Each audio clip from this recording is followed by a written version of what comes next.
मी एक व्हिडिओ बघितला होता, मला आठवत नाही कधी बघितला होता, पण हे जेव्हा गाणी सुरू झाली ना, आपल्याकडे मुकपटातून आपण बोलपटात आलो, त्यामुळे डायलॉग आपण रेकॉर्ड करू शकत होतो, हे लोक करू शकत होते. गाण्यांचं काय? पण मला मी एक बघितलेला आठवतो, एका गाण्याचं शूटिंग चाललंय बागेमध्ये, शेतामध्ये हिरो आणि हिरोईन असे गातायत आणि त्यांच्या मागे एक लिटरली मोठी गाडी आहे, त्याच्यावर तबलावाला बसलाय, हार्मोनियमवाला बसलाय आणि ते सगळे म्युझिशियन बसलेत आणि संगीतकार बरोबर चालतोय आणि ते तिकडे शूट करतायत आणि इकडनं त्याचं ट्रान्समिशन चाललंय.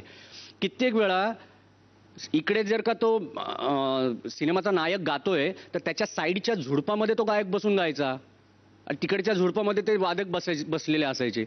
किती काय कशा पद्धतीने या लोकांनी काम केलंय. खरंच खरंच ग्रेट ग्रेट. मला वाटतं हीच त्यांची जी जिद्द होती, त्याच्यामुळे खरंच आज आपण जो काही मराठी चित्रपट सृष्टीचा सुवर्ण काळ म्हणतो किंवा आज आपण हे बघू शकतोय ते त्यांच्यामुळे आहे. यानंतर आपल्या समोर येतोय आपला पुढचा स्पर्धक पार्थ उमराणी.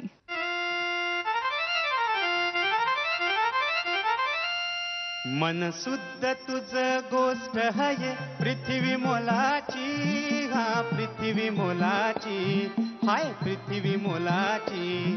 मन शुद्ध तुझ गोष्ट आहे पृथ्वी मोलाची, तू चाल पुढं तुला रगड्या भीती कशाची, परवा बिकुनाची.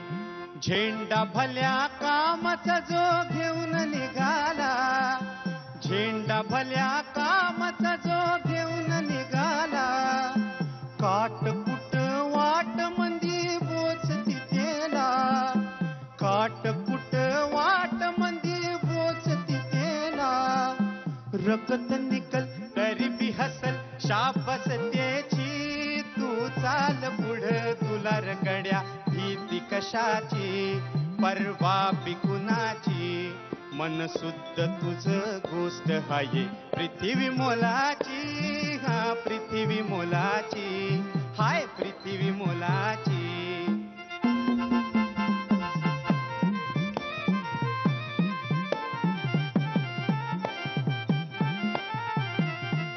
आहा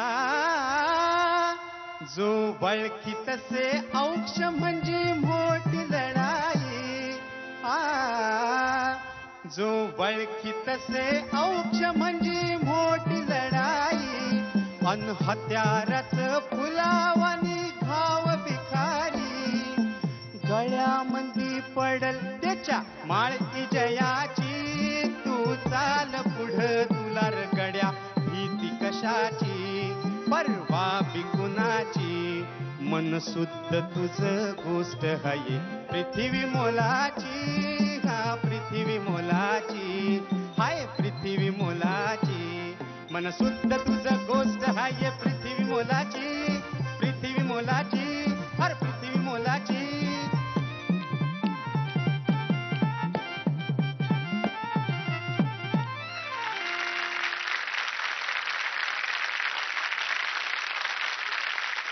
क्या बात आहे यार.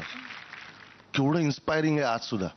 म्हणजे आय थिंक प्रभात कंपनीच्या स्थापनेनंतर प्रभात कंपनीने जो काही एक मराठी माणसांना किंवा अख्ख्या महाराष्ट्राला एक जे काही बऱ्याच गोष्टी ज्या देऊन टाकल्या ना, पहिला बोलपटापासून जी काही सुरुवात केली, चित्रपट बोलू लागला, चलतचित्र होती तोपर्यंतची, आणि त्याच्यानंतर जसा बोलू लागला तर काय सांगावं आपण. बोलता येतंय चित्रपटाला तर आपण काय द्यायला पाहिजे, ते जे दिलंय त्याच्यातलं हे सोनं आहे हे गाणं. म्हणजे केवढं इन्स्पायरिंग आहे, जबरदस्त. आज सुद्धा म्हणजे ना त्याच्या प्रत्येक एका शब्दाच्या झटक्यामुळे, खटक्यामुळे किंवा त्या ओव्हरऑल त्या लिखाणामुळे, तू चाल गड्या पुढं तुला भीती कोणाची, किती छान वाटतं ऐकताना की कोणीतरी आपल्याला मनापासून आशीर्वाद देते असंही वाटतंय. त्याच्यातले ती जी जबरदस्त भावना आहे. आणि तू खूप सुंदर गायलास, खूपच सुंदर गायलास. म्हणजे ते कधीतरी मी ऐकलं होतं असं मला आठवतं की त्यावेळेला शांताराम बापूंकडे एक म्हाताराबा आले, 14 वर्षाच्या एका लहान मुलाला बरोबर घेऊन आले, त्यांच्या बरोबर होता तो. गरीब होते बिचारे, साधे सुधे, अत्यंत गरजू होते. त्यांनी विचारलं काय करतो बाबा, तू काय करतोस पोरा. तो म्हटलं मला गाता येतं. गाता येतं. शांताराम बापूंना आश्चर्य वाटलं. गा बरं काहीतरी. त्याने काहीतरी गायलं त्यांच्यासमोर. तेच गाणे गायल्यानंतर शांताराम बापूंना काहीतरी वीज चमकली त्यांच्या डोक्यात. ती तशीच त्याला घेऊन केशवरावांकडे आले, केशवराव भोळ्यांकडे घेऊन आले. केशवराव भोळ्यांना आवाज ऐकवला केशवराव गोळेंच्या पण डोक्यात तीच एक वीज चमकली.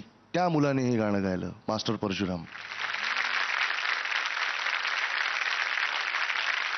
म्हणजे हिरे असतात पण जोहरी पण तेवढेच ताकदीचे असायला लागतात. अमेझिंग आहे ते सगळं.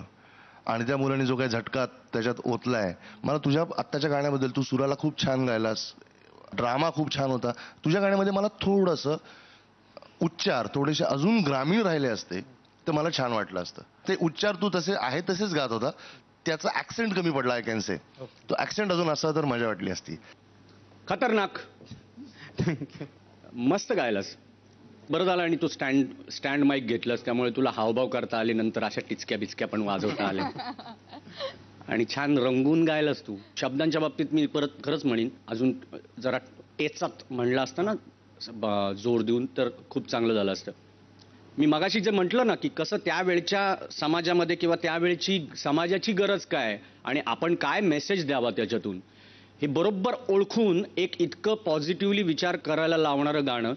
कोणाच्याही सक्सेसचं गुपित मला वाटतं हेच असतं, आपलं मन शुद्ध ठेवायचं आणि काम करत बसायचं. तीच एक खूप चांगली गोष्ट आहे आणि आजकाल तीच फार दुर्मिळ.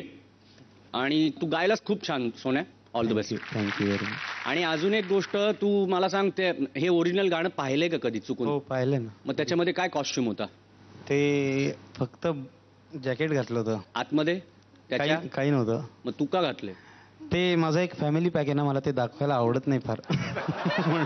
पण छान दिसतोस. उत्तम उत्तम. थँक्यू. मार्क्स बघूया.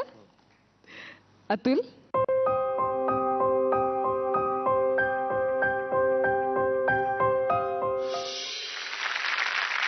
ध दिलाय अतुलने.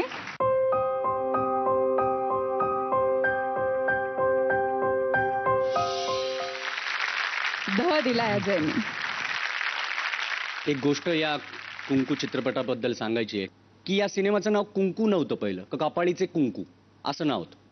ते बोर्ड रंगवत असताना जे दामले म्हणून होते, ते दामले म्हणले, अरे असं का लिहितोय तू नाव कपाळीचे कुंकू? मग कुंकू कपाळालाच लावतात, मग अजून कुठं लावतात का? ते कपाळीचं काढून टाक, फक्त कुंकू एवढंच लिही.